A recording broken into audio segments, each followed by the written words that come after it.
Hello girls. मैं doctor Saroj Gupta आज आपको थर्ड ईयर के पेपर पश्चिमी संसार के टॉपिक फ्रांस की क्रांति के बारे में बतलाऊंगी। आज हम ये नया चैप्टर शुरू करेंगे और इसमें मैं आपको बताऊंगी कि क्रांति के पूर्व का फ्रांस का इतिहास क्या था, जिसके कारण क्रांति की भूमिका तैयार हुई थी। फ्रांस यूरोप का एक शक्तिशाली देश था और संभवतः इंग्लैंड के बाद उसी की गणना की जाती थी। लुई 14वें के शासनकाल में, उसका शासन समय था 1643 से 1715 तक। उसके शासनकाल में फ्रांस यूरोप में सबसे अधिक शक्तिशाली देश हो गया था। उसने युद्धों के माध्यम से फ्रांस की सीमाओं का विस्तार किया, सामंतों की अवशिष्ट शक्ति का दमन किया और राज्य की संपूर्ण शक्तियों को अपने हाथों में केंद्रित कर लिया था। राज्य में कोई भी शक्ति ऐसी नहीं थी जो किसी तरह उसका विरोध कर सके। हम देखते हैं कि लुई 14वें के युद्धों ने राज्य की आर्थिक स्थिति को काफ़ी बिगाड़ दिया था। सरकार पर भारी कर्जा हो गया था और उसकी मृत्यु के बाद लुई 15वें ने करीब 60 सालों तक शासन किया।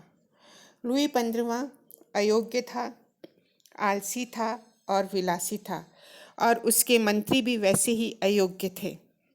दरबार के विलासी जीवन और युद्धों के कारण उसके शासनकाल में फ्रांस की आर्थिक स्थिति निरंतर बिगड़ती चली गई, परंतु लुई 15वें ने उसे सुधारने का कोई भी प्रयास नहीं किया। लुई 15वें के बाद लुई 16वां फ्रांस का शासक बनता है। लुई 16वें का काल है 1774 से 1792 तक। लुई 16वां फ्रांस में पुरातन व्यवस्था का अंतिम शासक था, अर्थात लुई 16वें के समय पर ही फ्रांस की राज्य क्रांति हुई थी। लुई 15वें की मृत्यु के उपरांत 1774 में वो फ्रांस का राजा बन गया। उस समय उसकी आयु केवल 20 वर्ष की थी। उसे फ्रांस जैसे विशाल साम्राज्य का शासन चलाने योग्य आवश्यक शिक्षा और अनुभव प्राप्त नहीं हो पाया था। वो राजा बनते समय एक भला आदमी था, सद्भावना वाला व्यक्ति था। उसकी नैतिकता और कर्तव्य परायणता भी बड़ी चढ़ी थी, परंतु हम पाते हैं कि उसमें इच्छा शक्ति का अभाव था। वह व्यक्तियों को परखने की योग्यता से वंचित था, अतः वह अपने से प्रभावशाली लोगों की बातों में बहुत जल्दी आ जाता था। उसके शासनकाल में वह बुद्धिमान राजनीतिज्ञ तुर्गों के प्रभाव में रहा, परंतु बाद में उस पर उसकी पत्नी का प्रभाव बढ़ गया, जो उसके और पुरातन व्यवस्था दोनों के लिए प्राणघातक सिद्ध हुआ था। लुई 16वें के समय ही रानी अंतवानेत, ये लुई 16वें की पत्नी थी, और इसका भी काफ़ी रोल रहा है फ्रांस की राज्य क्रांति को बढ़ावा देने में। लुई 16वें की पत्नी रानी मारी आंतवानेत ऑस्ट्रिया की राजकुमारी थी। लुई के राज्याभिषेक के समय वह केवल 19 वर्ष की थी। चूँकि यूरोप की राजनीति में ऑस्ट्रिया फ्रांस का शत्रु था, अतः फ्रांसीसी लोगों को शुरू से ये वैवाहिक संबंध पसंद नहीं आया और वो रानी को हमेशा घृणा की दृष्टि से देखते रहे। मारी आंतवानेत काफ़ी सुंदर और उत्साही महिला थी। लुई के विपरीत उसमें बहुत से गुण भी विद्यमान थे, परंतु हम देखते हैं कि उसमें जो बुद्धि एक राजनीतिज्ञ को चाहिए उसका अभाव था और उसकी निर्णय शक्ति का दायरा भी काफ़ी सीमित था। रानी बनने के बाद वो हठी होती गई, अनाप शनाप खर्च करने लगी। उसमें घमंड और अहंकार की मात्रा बढ़ती चली गई। आमोद प्रमोद की शौकीन बनकर भोग विलास में डूबती चली गई। उसका आचरण सही नहीं था, इसलिए शीघ्र ही वह पूरे फ्रांस में आलोचना का विषय बन गई थी। उसके चारों ओर स्वार्थी और चापलूस लोगों का घेरा बन गया था। ये घेरा या ये लोग उसे हमेशा गलत सलाह देते रहते थे।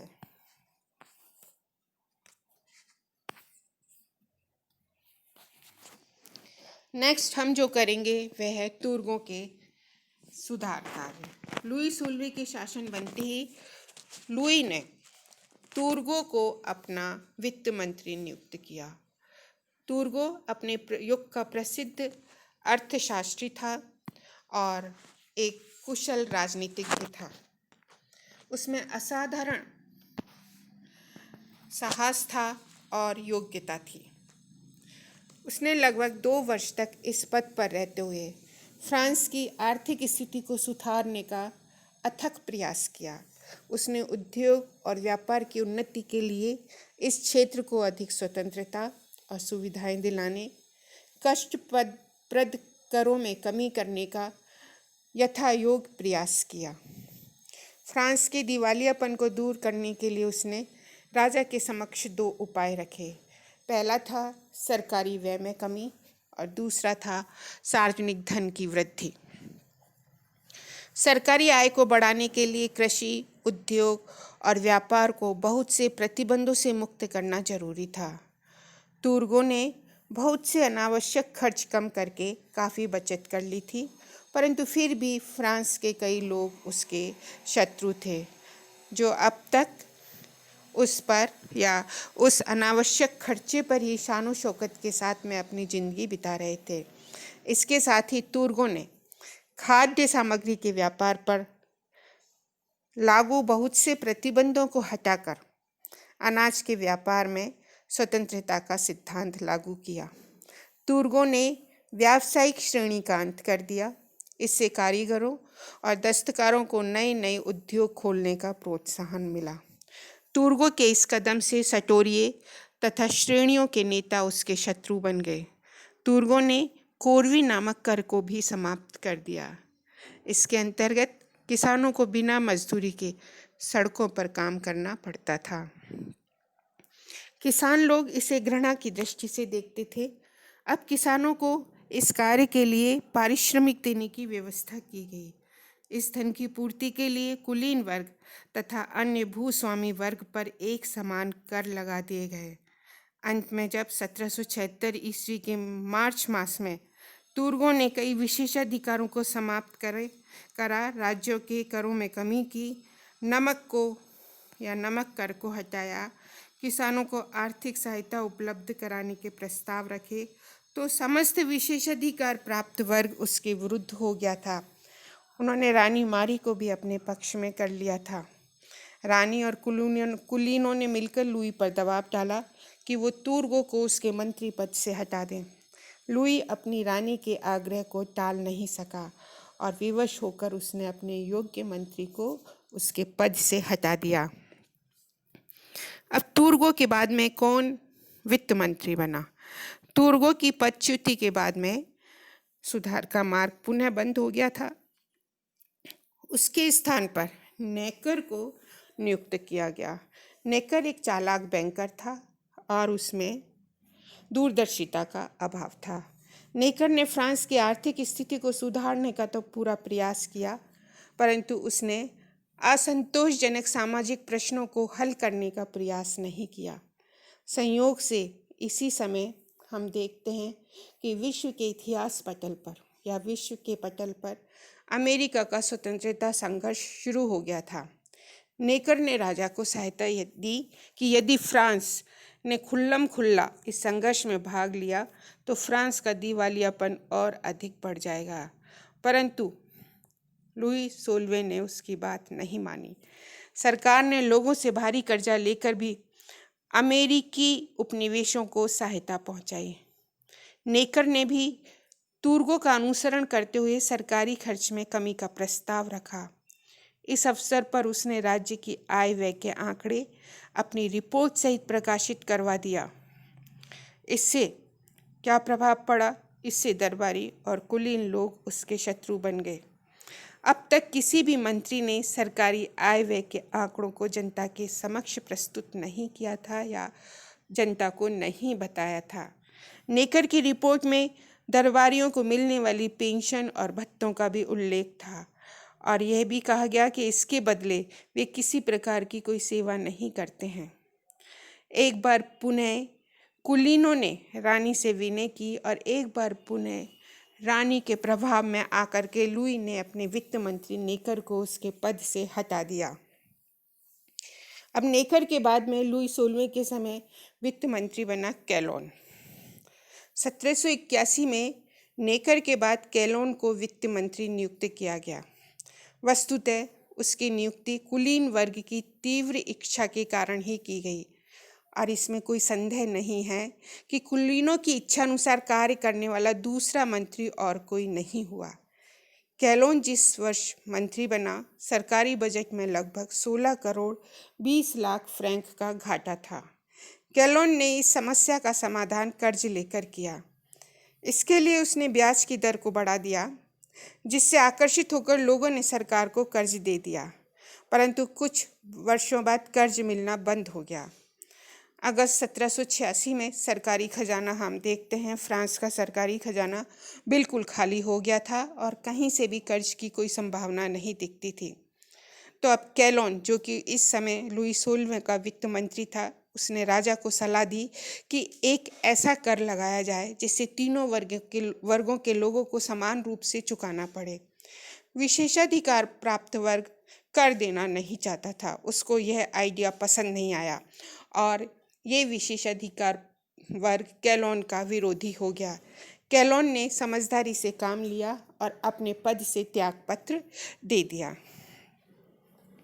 नेक्स्ट जो इम्पोर्टेंट डेवलपमेंट हम फ्रांस में देखते हैं वह है एस्टेट जनरल की मांग की गई। कैलोन के उपरांत लोमनी द बीने को अर्थशास्त्री नियुक्त किया गया। उसके प्रयत्नों के उपरांत भी फ्रांस की आर्थिक दशा में थोड़ा बहुत भी सुधार नहीं हो पाया।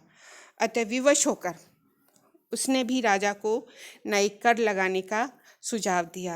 राजा ने नए कर लगाने की स्वीकृति दे गई, परंतु पेरिस की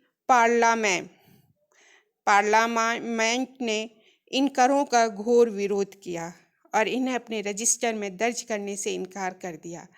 जब तक नए कर अथवा नियम पार्लियामेंट के रजिस्टर में दर्ज नहीं हो पाते, तब तक उन्हें लागू नहीं किया जा सकता था। ऐसा फ्रांस में कानून था। पेरिस की पार्लियामेंट का कहना था कि करों को लगाने का अधिकार उन्हीं लोगों को है जो कि उन्हें अदा करते हैं। अतः इसके लिए एस्टेट जनरल का अधिवेशन बुलाया जाना चाहिए। राजा ने पार्लियामेंट को आतंकित करने की दृष्टि से एक बार फिर उसे भंग कर दिया। उसके सदस्यों को बंदी बनाने की सोचने लगा, परंतु अब जनता सामने आ गई थी और जनता ने पार्लियामेंट का जोरदार समर्थन किया और सेना ने उसके सदस्यों को बंदी बनाने से इनकार कर दिया। तो एक तरीके से जो विरोध था वो अब बिल्कुल सामने आ गया। विवश होकर राजा ने पुनः पेरिस की पार्लियामेंट को बुलाया, परंतु इस बार भी उसने नए करों को रजिस्टर में दर्ज करने से इनकार कर दिया। प्रांतों की विभिन्न पार्लियामाओं ने भी पेरिस की पार्लियामेंट का समर्थन करते हुए एस्टेट जनरल के अधिवेशन की मांग की। समूचे फ्रांस ने इस मांग का समर्थन किया। फिर भी लुई 16वें ने कुछ दिन तक इस मांग को स्वीकार नहीं किया। उसने नेकर को पुनः अर्थमंत्री नियुक्त कर दिया, परंतु अब काफ़ी देर हो चुकी थी। नेकर भी समस्या को हल करने में अपने आप को असमर्थ पा रहा था। अंत में राजा को जनता की मांग के सामने झुकना पड़ा। राजा का झुकना इस बात का संकेत था कि अब निरंकुश शासन का समय निकट भविष्य में समाप्त होने वाला है। Thank you very much.